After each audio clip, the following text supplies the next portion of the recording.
going on, guys? I'm back with another one. I just watched a movie called Studio Triple Six. I'm not gonna say the whole name. All right, not gonna do it. Starring Foo Fighters, Whitney Cummings, and Will Forte. First of all, I want to discuss a genre I like to call musician made movies. All right. What that basically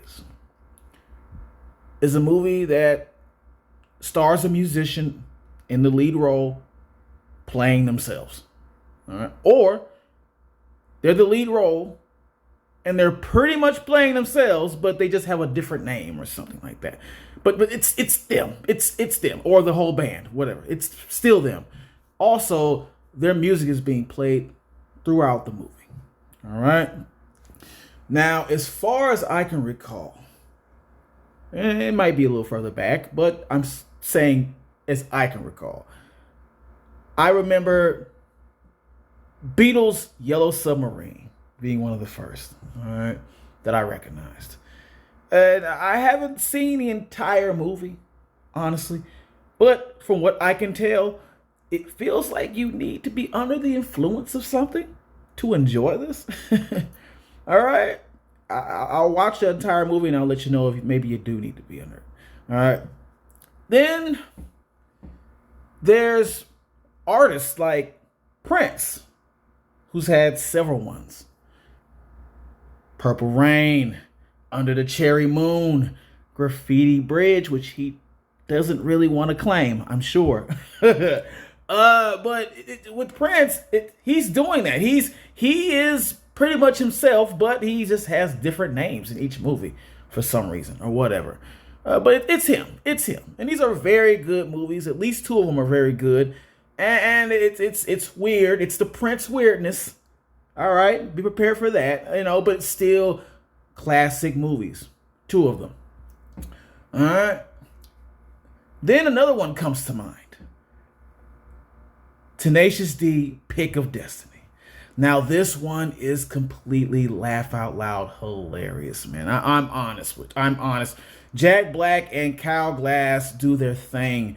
Not only are they very talented people, they're just hilarious. They're naturally funny. It's a naturally funny group. Okay, and I really enjoyed this movie. Not even gonna lie, you might want to check that one out.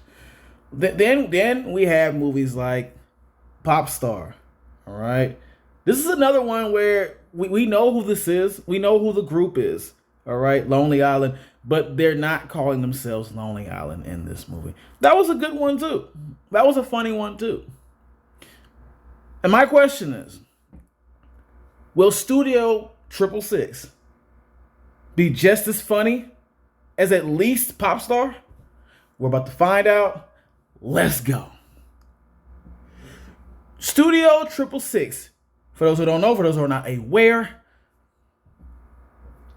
if you are not aware about this movie by now, honestly, you're probably just not a big Foo Fighter fan, because I think that is really the crowd that is going for it. It's really trying to pull in. It's people who just love Foo Fighters like that. I'm a fan. All right, so I'm gonna let you slide. Studio Triple Six. It's pretty much about Foo Fighters trying to make their 10th album. All right, and they need some inspiration. So their manager tells them to go to this secluded home, this creepy house, right? Make this album. Well, what they're slowly finding out though is that this house is definitely haunted.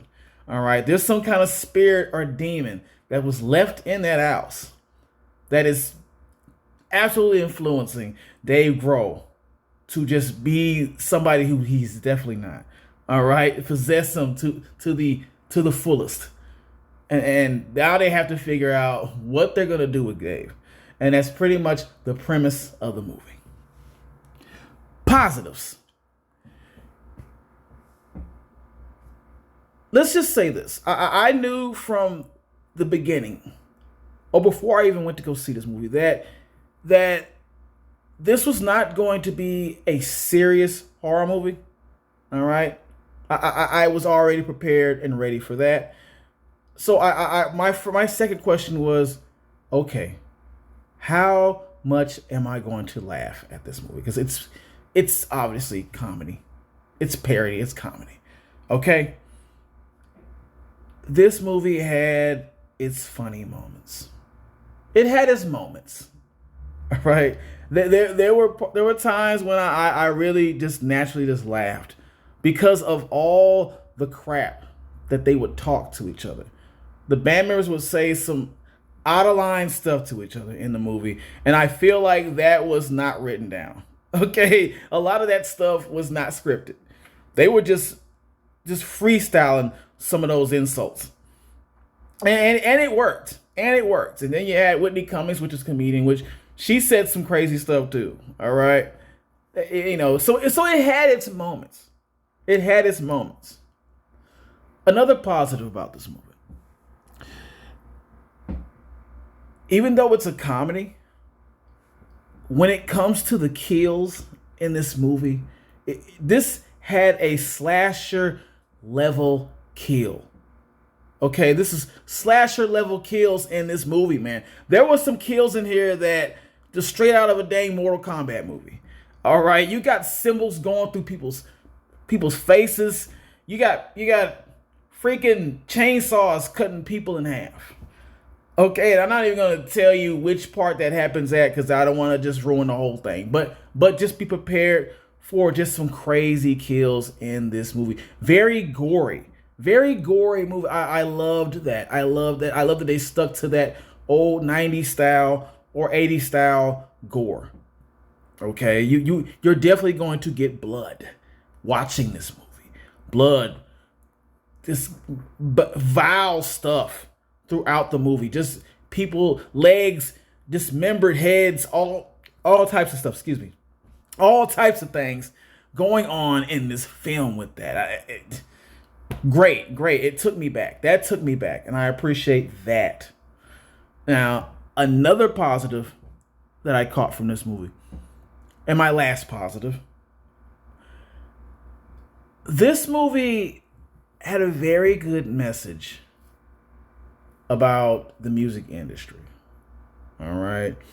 And how people pretty much will sell their souls for a piece of change, for a record. And I really believe that is happening. Okay. Just to, like I mentioned, Pick a Destiny earlier, that is about getting a Satan powered pick. All right. So that no matter what you play, you're going to sound, everybody's going to love you. I really believe that some bands are actually doing this. And so when this movie came out, I was like, oh, they're talking about that again. And the way that they do it in the movie, even though it was a bumpy ride to that message at the end, and we'll talk about that in a minute, they really get into the heavy of that. All right. With how somebody just gets, let's fame go to their head. Okay, how you let fame go to your head to the point where you're willing to do this, you're willing to do that, just to get this, and this is not even you. It's not even you inside there anymore, and it's a lot of metaphorical things going on in here. A lot of metaphors for this music industry. I don't want to mention the name of what they're really trying to get at because I don't want any trouble. All right. But I know what they're trying to get at with that message. Have some integrity. Have some integrity, please. All right. Negatives. Whew.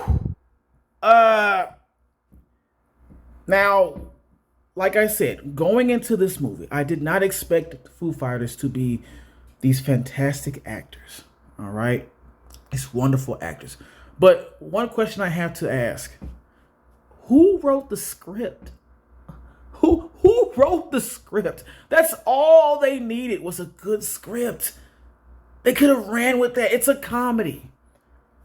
Write some things down. Did they write anything down? I felt like they okay, the jokes were funny here and there, but when they were not joking, they really did not know how to carry this movie. They did not carry this movie very well. Okay, the lines were so bad.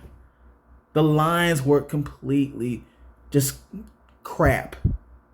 All right, some of that stuff could have been left out. It didn't make sense from time to time what they were talking about. All right, and some of it's just unnecessary things that they said, and they were not delivered. They weren't delivered that well, and I expected that because they're a rock group, they're not actors. But at the same time, come on, get somebody professional to write these scripts, please. Another negative I didn't like about this. This movie managed to make Dave Grohl just the most annoying person on earth. I want to say his character, but he's playing himself, supposedly. But it's a movie, it's a comedy, so he's very exaggerated. Dave Grohl did so many things in this movie that just annoyed me. It was ridiculous. I mean, once you get in the house, let's just say this. Once you get in this house, and it's supposed to be haunted, right? The first time someone dies, and you cannot explain how they died, the wise choice is when the band wants to leave, let them leave. Let them leave. This man had a huddle and a speech about how they need to stay in this house and finish the album for the lost one, the one that just died, the one they just lost. All right, we need to stay here, and for the spirit of this guy or whoever, let's finish this album, guys. Nah, man, nah, Dave, we got to go. We got to go. We're not staying here. We're not staying here. And then he kept doing it. He kept doing it. All right. Now I don't want to go any further than that, the situation, because I might tell too much. But that really annoyed me. The way he just kept stringing them along that whole time through that house. I wouldn't care what he said. I would be gone. I'm sorry. Another negative, or my last negative with this. There were a lot of things in this movie that did not make any sense. And I'm not just talking about the script. I'm talking about the plot. The plot, especially towards the end, it was just dragged on and on and on. All right? And I have to ask this. When you have a movie where there are people dying, band members dying, whatever, how are you still making the song? How are you making a song when you are missing some people? And then when people are missing because they're dead, wouldn't you go look for your friend? Like real soon? Like, wouldn't you notice, like, off the bat that your friend is missing? Your band member is missing. You have to make the song, where is so-and-so? That didn't happen a lot in this movie. That didn't happen a lot. They really took a long time to figure out that certain band members just started disappearing. And then I was like, what?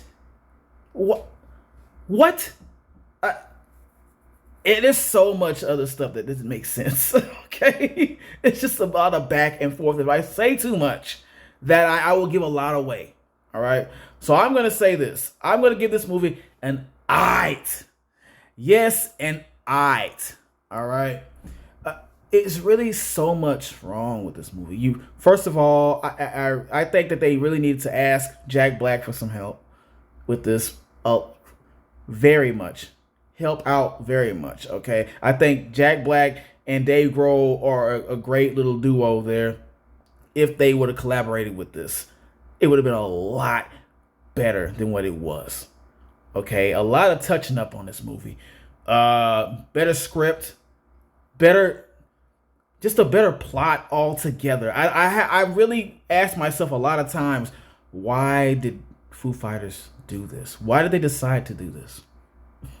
Why did they make this decision to make this movie? And then it doesn't even come out on Halloween, which would have been a perfect time for it to come out.